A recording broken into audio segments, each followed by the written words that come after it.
Bismillahirrahmanirrahim. Wal 'ashr. Innal insana lafi khusr.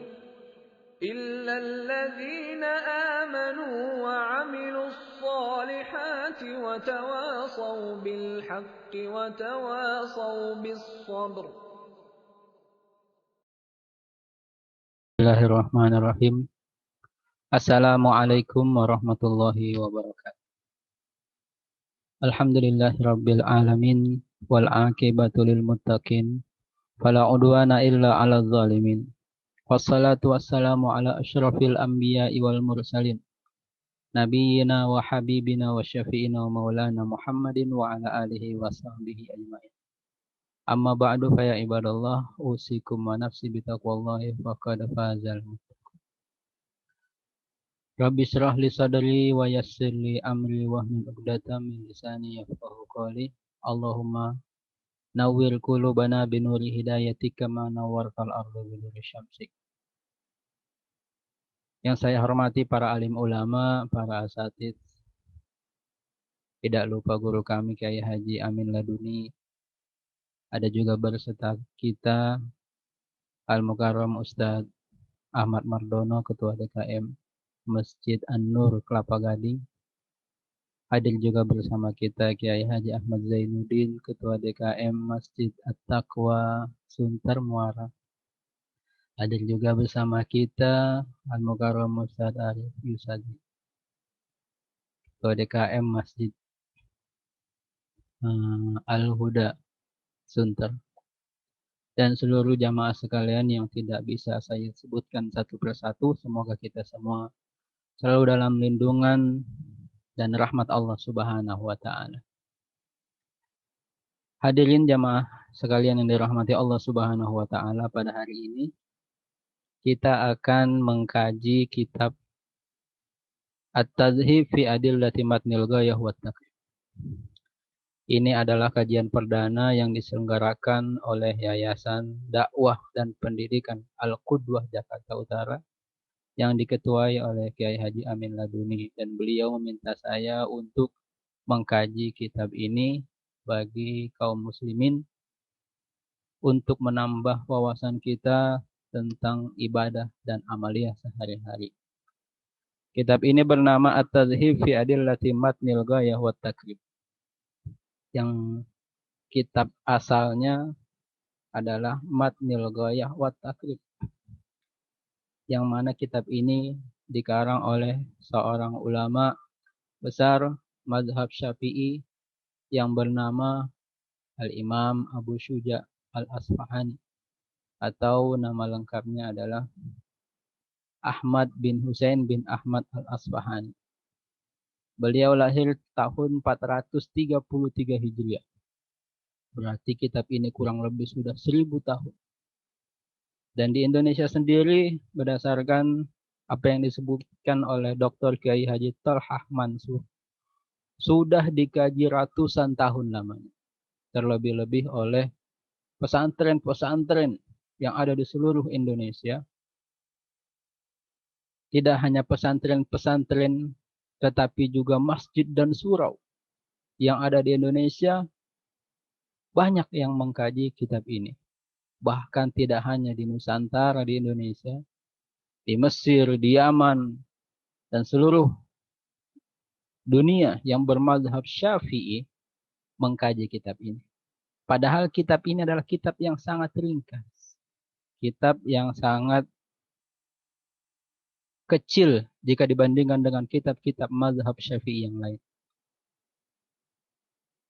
Termasuk Al-Imam Al-Qadi Abu Syuja tidak sedikit menulis. Beliau hanya sedikit menulis kitab. Dan kitabnya yang terkenal hanya satu ini. Namun sebelum kita mengkaji kitab ini, saya ingin menyampaikan biografi beliau. Al-Imam Al-Qadi Abu Syuja lahir di daerah Al-Asfahani, Kalau sekarang berada di Basrah, di Iran, ya, tepatnya di Iran pada tahun 433 Hijriah. Beliau adalah seorang hakim yang mana aktivitas sehari-harinya beliau sebelum melaksanakan tugasnya sebagai hakim setiap hari setelah selesai sholat subuh, beliau selalu duduk di majelis di masjid sambil membaca Al-Quran dan membaca zikir pagi tentunya, sampai tiba waktu duha barulah beliau berangkat menuju tempat kerjanya. Suatu kelebihan yang patut dicontoh bagi hakim-hakim kita di Indonesia jika seandainya hakim-hakim kita semuanya seperti beliau, Masya Allah. Rasanya tidak ada hakim yang akan berani korupsi, tidak ada hakim yang berani untuk melanggar apa yang diharamkan oleh Allah Subhanahu wa Ta'ala, karena hakimnya adalah orang-orang soleh seperti Al-Qadi Abu Syuja. Beliau adalah seorang yang sangat dermawan. Beliau pernah mensedekahkan dalam satu hari 20.000 dinar. Kalau kita rupiahkan saat ini, satu dinar kurang lebih 3.500.000. Maka dalam satu hari beliau pernah mensedekahkan 70 miliar. Setelah selesai menjabat sebagai hakim yang telah beliau emban selama 40 hari, Al-Qadi Abu Syuja pindah dari Al-Asfahani, Irak, menuju Madinah, Masjid Nabawi tepatnya. Beliau ingin mengabdikan diri kepada Rasulullah SAW.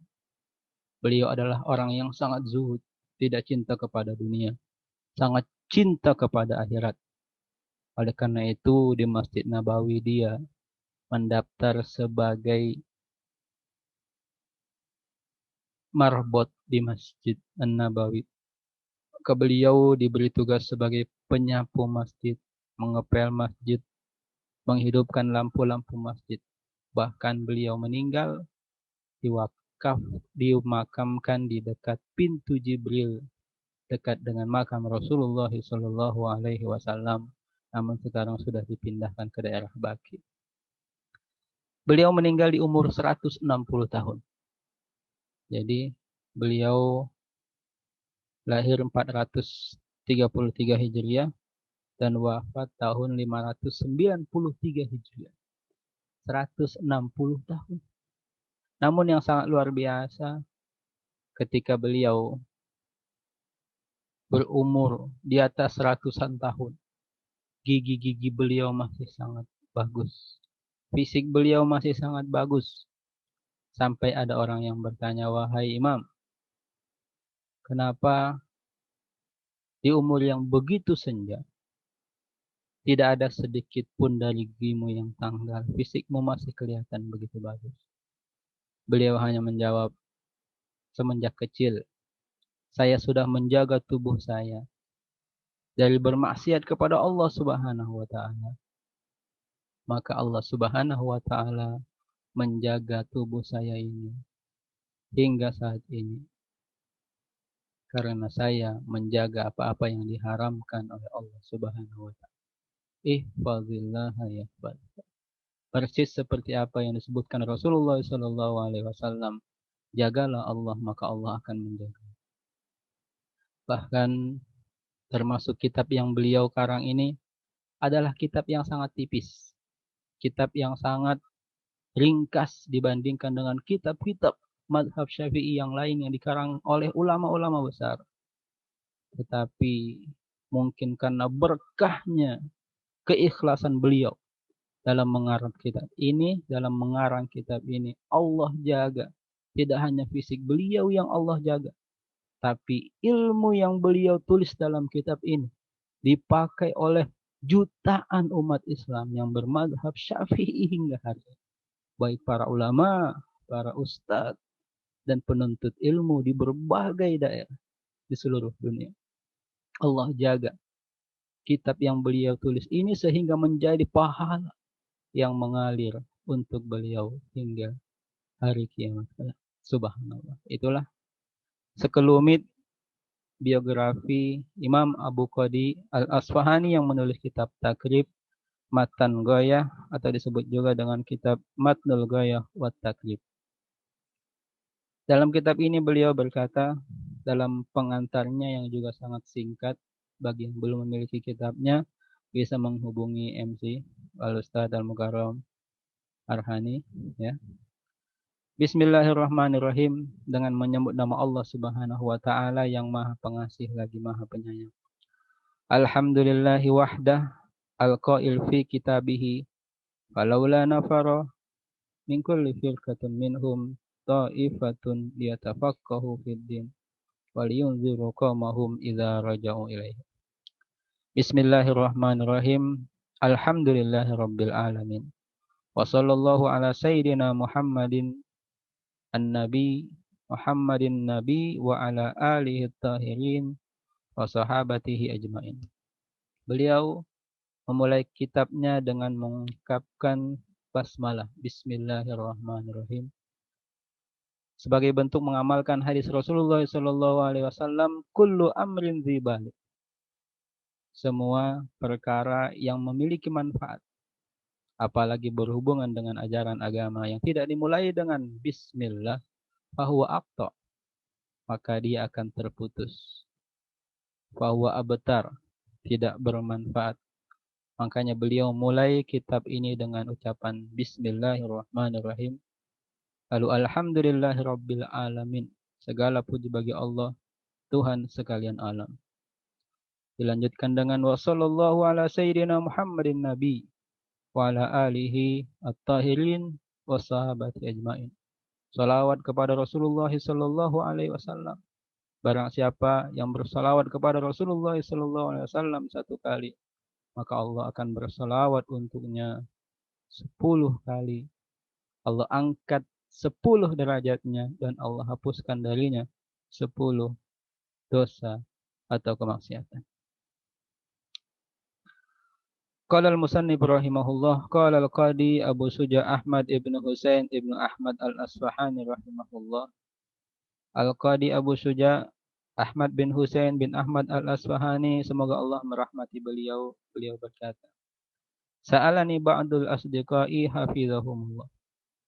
Sebagian dari sahabat-sahabatku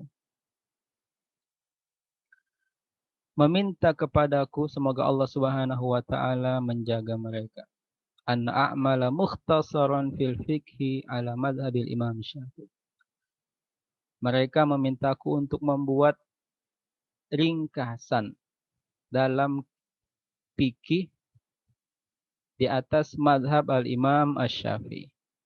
Rahmatullahi alaihi wa ridwanu. Semoga Allah merahmati dan meridhoi al-Imam Asy-Syafi'i.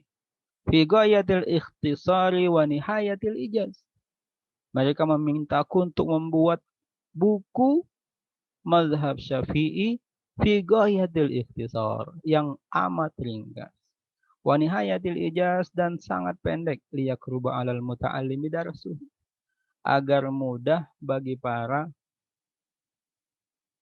penuntut ilmu untuk mempelajarinya. Makanya wajar kalau kitab ini sangat disenangi oleh para penuntut ilmu termasuk kita. Karena kita ingin yang mudah-mudah. Wa yazhulu 'alal mubtadi hifdzuhu, mudah juga bagi orang yang baru belajar untuk menghafalkannya. Makanya kalau kita ingin menghafalkan hukum-hukum fikih, nah, ini paling gampang kalau kita menghafal kitab ini. Wa an uktsira fihi taqsimatu hasril hisar, agar aku memperbanyak di dalamnya pembagian-pembagian dan membatasi masalah-masalah. Bagian-pembagian fikih dan tidak memperpanjang masalah. Artinya kitab yang sangat simpel. Fajabtuhu ila dzalika taliban lis-shawab. Maka aku menerima permintaan itu dengan berharap pahala dari Allah Subhanahu wa taala, ragiban ilallahi fit taufiqi lis-shawab. Aku berharap kepada Allah untuk mendapatkan pertolongannya untuk bisa senantiasa berada dalam kebenaran. Innahu ala ma yasha'u qadir, sesungguhnya Allah adalah berkuasa atas segala kehendaknya, wa bi ibadihi latifun khabir, dan sangat halus lagi mengetahui bagi hamba-hambanya. Pengantar yang sangat singkat dari Imam Abi Syuja al-Asfahani. Namun sayangnya ada kekurangan sedikit tentang kitab ini. Sebelum itu, kitab ini karena begitu berkahnya kitab ini tidak sedikit para ulama yang mensyarahnya. Karena memang kitab ini sangat ringkas. Ada setidaknya 10 ulama yang mensyarah kitab ini. Padahal sebenarnya mereka bisa saja menulis kitab yang sama, yang lebih lengkap dari kitab yang ditulis oleh Imam Abi Syuja. Namun mereka tidak menulisnya karena mereka tahu kitab ini sangat dicintai oleh kaum muslimin. Ada kitab yang bernama Fathul Qorib Mujib. Ya, dulu waktu saya di pesantren di Tebuireng juga kitab ini merupakan kitab wajib bagi para seluruh santri. Setelah kita mengaji kitab Takrib yang dikarang oleh Imam Abi Syuja, maka penjelasan panjang pendek, panjang lebarnya kita akan mempelajari kitab Fathul Qorib Mujib. Lalu ada juga Imam Muhammad Khatib Asy-Syarbini, beliau mensyarah kitab ini dalam kitab beliau yang bernama Kitab Al-Iqna. Ada juga Taqiyuddin Al-Hisni mensyarahnya dalam kitab Kifayatul Akhyar fi Halli Ghayatul Ikhtisar. Syekh Taqiyuddin Abi Bakar Abu Qadi Al-Ajalun, Syekh Ahmad Al-Syali, Syekh Ahmad bin Muhammad An-Manufi. Yang ke-8 Syekh Waliyuddin Al-Basir. Yang ke-9 Ahmad bin Qasim Al-Ubadi. Dan yang terakhir kitab yang ada di hadapan kita yang dilengkapi oleh Dr. Mustafa Dib Al-Bugo, doktor jurusan syariah dari Al-Azhar, dengan menamai kitab ini sebagai kitab At-Tahdzib fi Adillati Matnil Ghayah wat Taqrib. Kenapa beliau menulis kitab ini? Karena beliau ingin melengkapi dalil-dalil yang belum atau yang tidak dituliskan oleh Syekh Abi Syuja. Hadirin yang dirahmati Allah Subhanahu wa taala. Jadi Dr. Mustafa Dib Al-Bugo ini dosen di Jami'ah Al-Azhar. Beliau melihat kitab ini sangat dicintai kaum muslimin, terlebih-lebih yang bermadzhab Syafi'i, dipakai oleh ratusan pesantren di seluruh dunia, tidak hanya di Mesir, di Yaman, di Indonesia, di Malaysia, di Brunei, dan seluruh daerah yang bermadzhab Syafi'i. Cuman masalahnya, banyak kaum muslimin yang setelah selesai mengaji kitab Takrib, mereka tidak melanjutkannya kepada kitab-kitab yang lebih tinggi setelahnya, padahal kitab setelahnya sebenarnya banyak mengungkapkan dalil-dalil yang menguatkan apa yang disebutkan dalam kitab Takrib ini.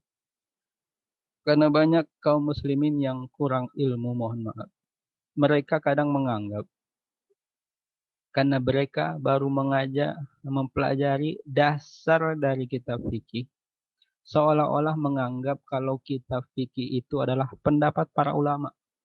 Sehingga banyak di antara mereka ketika mendapatkan kajian dari ustadz tertentu, mereka mengatakan, mengapa kita mengambil pendapat Syafi'i? Mengapa kita mengambil pendapat Imam Malik? Kenapa kita tidak langsung mengkaji kepada Al-Quran dan Sunnah Rasulullah Sallallahu Alaihi Wasallam? Seolah-olah mereka menganggap kitab fikih ini adalah hasil pendapat dari para a'immatul madzhab. Padahal pada hakikatnya semua kesimpulan fikih itu adalah hasil dari penggalian dilakukan oleh para imam mazhab. Dalam kitab ini Dr. Mustafa Dib Al-Bugo menjelaskan, fa inna kitab Matnil Ghayah wat Taqrib, sesungguhnya kitab Matnil Ghayah wat Taqrib min khairi kutubil fikih Syafi'i, adalah salah satu kitab fikih Syafi'i yang terbaik, syaklan wa matmuman, baik itu bentuk ataupun isinya. Fahuwa ala sigari hajmihi, meskipun bentuknya kecil. Qad istama ala jami'i abwabil fikih, tapi yang mengandung hampir seluruh bab fikih. Wa mu'zami ahkamihi, dan mayoritas hukum-hukum fikih. Wa masailihi, dan masalah-masalah fikih sudah beliau sebutkan dalam kitab ini. Fil ibadati wal muamalati wa ghairiha, baik dalam masalah ibadah, muamalat, hubungan sama manusia, wa ghairiha, dan lain-lain. Ma'asuhulatil ibarah, dengan susunan yang mudah, wa jamilil lafzi, lafaz yang indah, wa husnit tarkib, susunan yang bagus.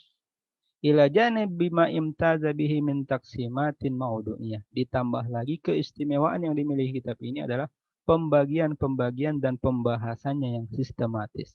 Tushilu al mutafaqqihi fi dinillahi ta'ala idrakuhu wastihdaru, sehingga mudah bagi orang yang ingin belajar fikih tentang agama Allah untuk mencernanya dan memahaminya.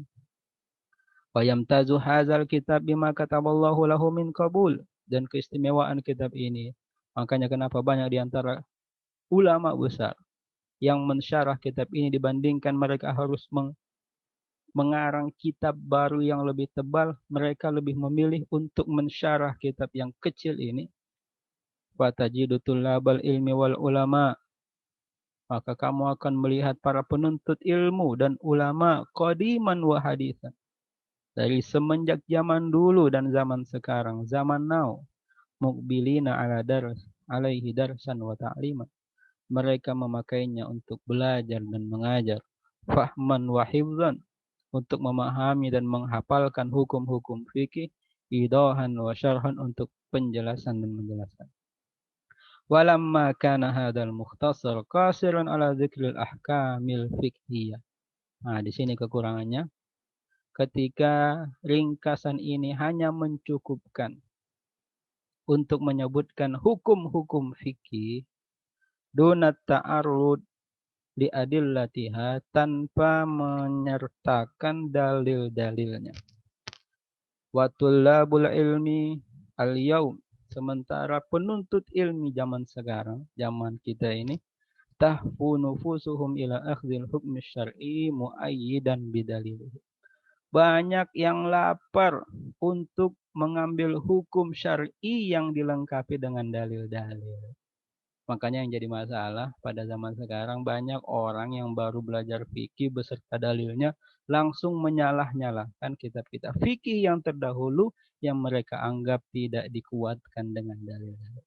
Padahal memang kitab itu adalah kitab ringkasan yang ditulis oleh para ulama untuk mempermudah orang awam mempelajari agama Allah Subhanahu wa ta'ala. Makanya Syekh Mustafa Dib Al-Bugha, ragibtu an akhduma dinallahi ta'ala, aku ingin berbakti kepada agama Allah Subhanahu wa ta'ala, wa uqaddima lisyababil muslimil mutsaqqab, aku ingin memberikan kepada para pemuda-pemuda muslim yang berpendidikan hadzal kitab ini, alladzi ahabbahul jami' wa alifuhu, yang dicintai oleh semuanya dan mereka menerimanya sudah 1000 tahun lamanya, muzayyinan bil adillatil lati taj'aluhum, dengan dihiasi dengan dalil-dalil dari Al-Qur'an dan hadis yang menjadikan mereka ala basiratin fid, sehingga mereka semakin yakin terhadap agamanya, wa taziduhum yakinan fi syariati, semakin yakin dengan syariatnya, wa tasbitan wa tasabbutan fi aqidati, semakin kokoh dalam akidahnya, wa tmi'nanan fi ibadatihi, dan semakin tenang dalam beribadah, ala manhaj al-Imam Asy-Syafi'i, wa istiqamatan fi tasarrufatihim wa muamalatihim, semakin lurus dalam perilaku dan pergaulannya. Kenapa? Karena sudah dilengkapi oleh dalil-dalil. Baik, namun sebelum kita mengkaji lebih dalam kitab Matan Abi Syuja ini atau kitab Takrib wa Matnil Ghayah, kitab Matnil Ghayah wa Takrib ini, saya ingin menyampaikan sedikit kenapa sih kita harus mempelajari fikih Imam Asy-Syafi'i. Kenapa tidak sebagaimana yang disebutkan oleh orang-orang zaman sekarang, kita langsung kembali saja kepada Al-Quran dan Sunnah. Seolah-olah para imam itu tidak berpendapat berdasarkan Al-Quran dan Sunnah. Hal itu terjadi justru karena kebodohan kita terhadap apa itu ilmu fikih. Makanya saya ingin berbagi di sini urgensi belajar fikih mazhab Asy-Syafi'i.